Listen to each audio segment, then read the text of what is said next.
आणि यानंतर बुलेटिनमध्ये बातम्यांचा वेगवान पद्धतीने आढावा घेऊयात।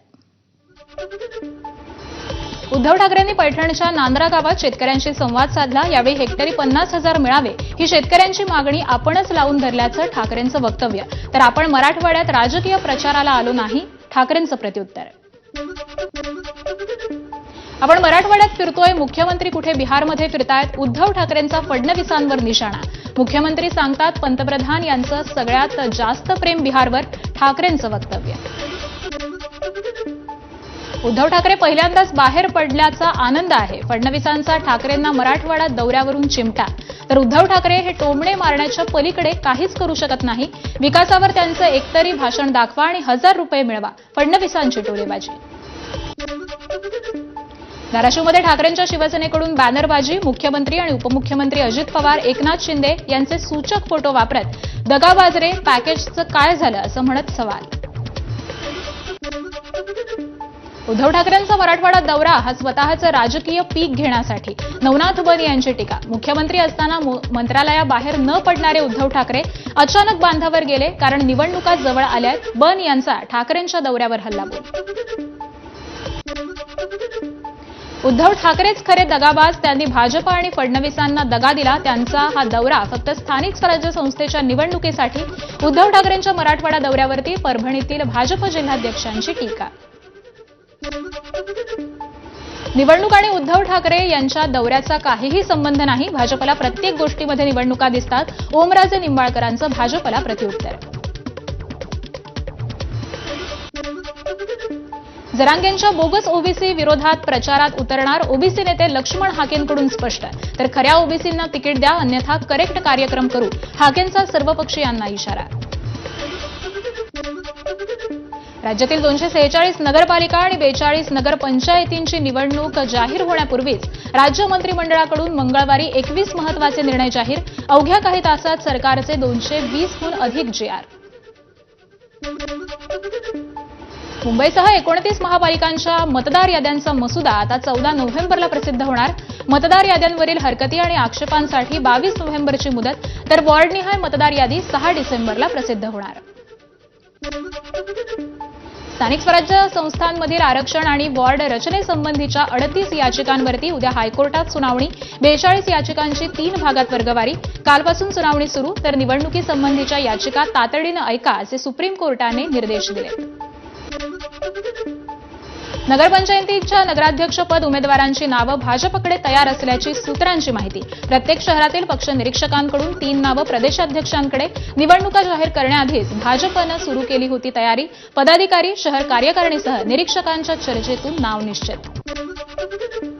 नागपुरात शरद पवारांच्या राष्ट्रवादीच्या पदाधिकाऱ्यांकडून आगामी निवडणुकीत तिसऱ्या आघाडीची तयारी सुरू। काँग्रेस आघाडीसाठी शरद पवारांच्या राष्ट्रवादीला विचारत नसल्यानं शरद पवारांची राष्ट्रवादी, ठाकरेंची शिवसेना, आम आदमी पार्टीला सोबत घेत तिसऱ्या आघाडीच्या चर्चा सुरू। आणि यानंतर आताची एक ब्रेकिंग बातमी पाहूयात। गुंड निलेश घायवळवरती मकोका कायद्याअंतर्गत आणखी एक गुन्हा दाखल करण्याची प्रक्रिया ही पुणे पोलिसांनी सुरू केलेली आहे। एका व्यावसायिकाला खंडणीसाठी धमकावल्याचा घायवळवरती आरोप आहे आणि त्याअंतर्गत त्याच्यावरती मकोकाची आणखी एक कारवाई करण्यात येणार आहे। घायवळ हा सध्या परदेशामध्ये आहे, पण तत्पूर्वी मकोका अंतर्गत आणखी एक गुन्हा हा घायवळवरती दाखल करण्यात आला आहे। आणि याच संदर्भातले अपडेट जाणून घेऊयात आपले प्रतिनिधी मंदार गोंजारी यांच्याकडून। मंदार, खरं तर घायवळ अजूनही परदेशात आहे, मात्र इकडे अजून एक गुन्हा दाखल झालाय, काय अपडेट आहे? घायवळवरती खरं तर गेल्या काही दिवसांमध्ये अनेक गुन्हे दाखल झालेले आहेत, त्यामध्ये आणखी एका गुन्ह्याची भर पडलेली आहे।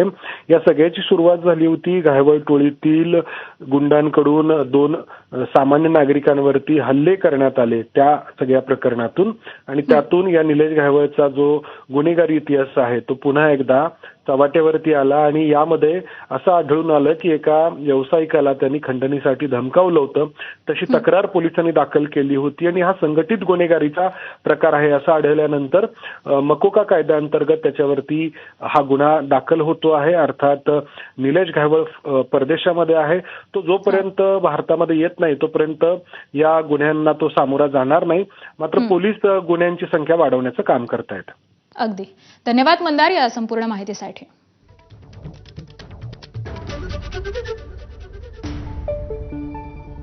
आणि यानंतर पुन्हा एकदा बातम्यांचा वेगवान आढावा सुरू ठेवूयात.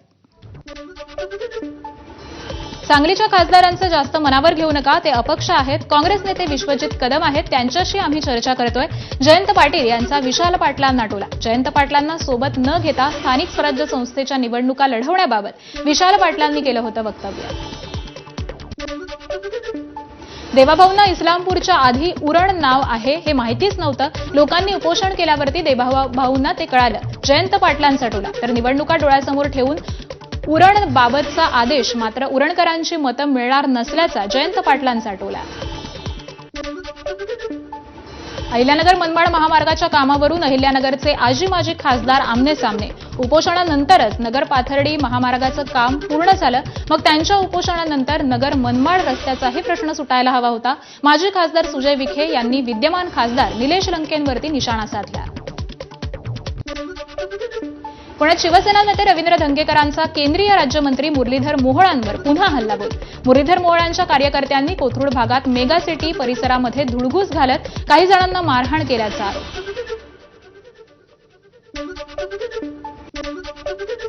इंग्रजांविरुद्ध जेव्हा मुसलमान हिंदू दलित एकत्र होऊन लढत होते तेव्हा आरएसएसचे नेते ब्रिटिशांचे तळवे चाटत होते. बिहार निवडणुकांच्या प्रचारात असदुद्दीन ओवेसींचं वक्तव्य. काँग्रेसचा प्रचार करणारा अभिनेता आमिर खानचा एक व्हिडिओ व्हायरल. मात्र हा व्हिडिओ बनावट असल्याचं सिद्ध. खान पोलिसांनी या प्रकरणातला तपास पुरावे न आढळल्यामुळे बंद करत असल्याचा ए समरी रिपोर्ट कोर्टामध्ये सादर. पोलिसांकडून अज्ञाताविरोधात गुन्हा दाखल. राहुल गांधी आज आरोपांचा हायड्रोजन बॉम्ब फोडण्याची शक्यता. हायड्रोजन बॉम्ब लोडिंग काँग्रेसची एक्स पोस्ट. याआधी पत्रकार परिषदेत राहुल गांधींनी केला होता उल्लेख. राहुल गांधींची आज 12 वाजता पत्रकार परिषद.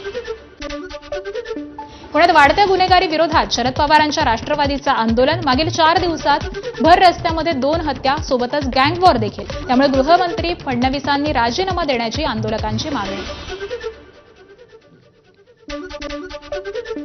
नागपूर जिल्ह्यातील उमरेड इथल्या स्मशानभूमीतून 2 प्रेतांच्या अस्थी चोरीचा प्रकार. तंत्रविद्यासाठी कोणीतरी अस्थींची चोरी केली असावी. नातेवाईकांना संशय. अज्ञाताविरोधात जादूटोणा प्रतिबंध कायद्याअंतर्गत गुन्हा दाखल.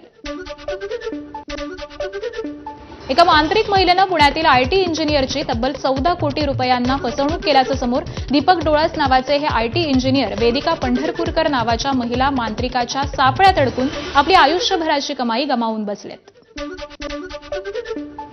आयटी इंजिनियर दीपक डोळस यांच्या 2 मुलींना असलेले दुर्धर आजार बरे करेन असं सांगून वेदिका पंढरपूरकर यांनी ही फसवणूक केली. त्यासाठी डोळस यांना त्यांच्या पुण्यातीलच नव्हे तर इंग्लंडमधील मालमत्ता देखील या मांत्रिक महिलेनं विकायला भाग पाडल्यात. नागपूरच्या काटोल तालुक्यातील दिग्रसमध्ये 5 ते 6 गावातील गावकऱ्यांनी पोस्टातील खात्यामध्ये आणि विविध योजनेमध्ये 1.25 कोटींची रक्कम महिला पोस्टमास्टरने लंपास केल्याचा आरोप. ही रक्कम परत मिळावी यासाठी गावकऱ्यांचं पोस्ट ऑफिस समोर आंदोलन. धाराशिवमध्ये जिल्हाधिकाऱ्यांचं नाव आणि फोटो वापरत फसवणुकीचे संदेश. जिल्हाधिकारी कीर्ती किरण पुजार यांच्या नावानं अनोळखी क्रमांकावरून व्हॉट्सअपवरती साधला जातोय संवाद. नागरिकांनी अशा भूलथापांना बळी न पडण्याचं जिल्हाधिकाऱ्यांकडून आवाहन. दुबईहून मुंबईत आलेल्या प्रवाशाला मुंबई विमानतळावरती परकीय चलनासह अटक. परदेशी मूल्याची भरताच चलनानुसार 87 लाख इतकी किंमत. कस्टम्स कायदा 1962च्या तरतुदीनुसार प्रवाशाला अटक.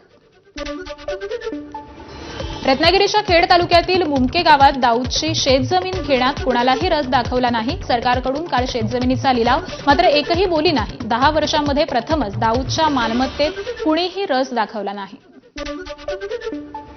छत्रपती संभाजीनगरमध्ये मैत्रिणीची वाट पाहत थांबलेल्या 17 वर्षीय तरुणीला पाहून कार चालकाचे चाळे. तरुणीनं दामिनी पथक आणि पोलिसांची मदत घेत दिला तरुणाला चोप. संबंधित तरुणावर गुन्हा दाखल. काल अंधारात पाहणी केल्यानं टीका झाल्यानंतर आज केंद्रीय पथकाकडून दक्षिण सोलापूर तालुक्यातील कोळे गावामध्ये उजेडात पाहणी. हत्तूर गावातल्या आनंदनगर तांडा या ठिकाणचा संपूर्ण रस्ता वाहून गेला. याचा केंद्रीय पथकाकडून आढावा.